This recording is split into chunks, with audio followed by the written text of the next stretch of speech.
Well, the city is experiencing massive growth like it never has before. River Ridge is expanding. They're bringing in new companies, new jobs. Along with that, we're seeing commercial investment like we've never seen before. We've got 400 acres, roughly, of new commercial uses coming online from blank land. With that, it brings new workforce, and when you have new workforce, you need new housing. We needed information. We needed to know where are we going, where can we go, and how much of this housing demand are we going to be able to meet in the future?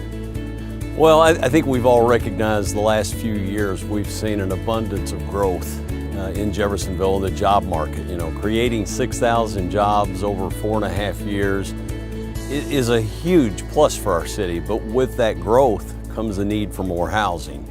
So, you know, we're taking all of the steps necessary to grow along residentially as we are with job growth.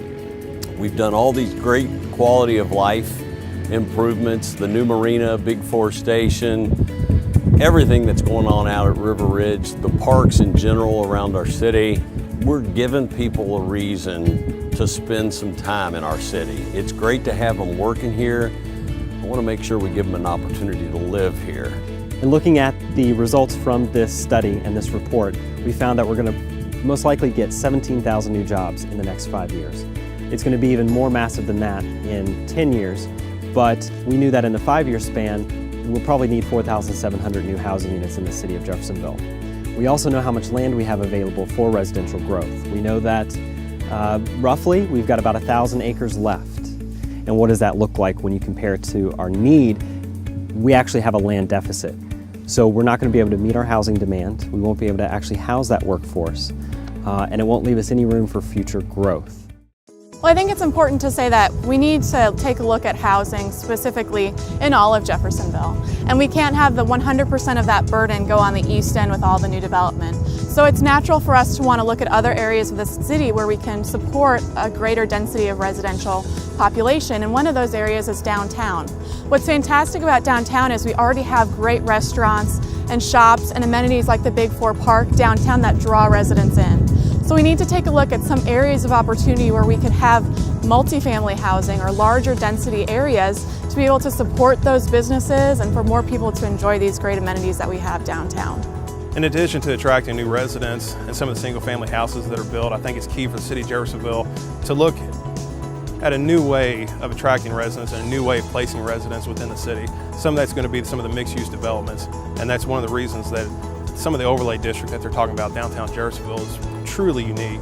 There's nothing like that in southern Indiana, and I applaud the city of Jeffersonville for thinking out of the box to accommodate the housing needs. One of the changes that we would like to see for getting more residential population downtown and having more people experience all the great amenities that we have in downtown is to actually remove some of those barriers currently in our zoning codes and in our development standards. Why are these zoning and development policy changes needed for the future of Jeffersonville?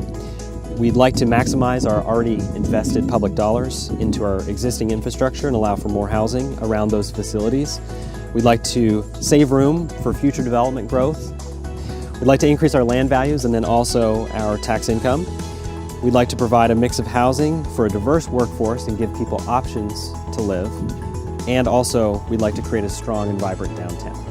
For additional housing growth, for every 1,000 single-family houses that are built, it generates over $156 million worth of new revenue for Indiana residents, over $31.6 million in additional revenue for the municipality that it's built, and it creates over 2,700 new jobs for every 1,000 houses built.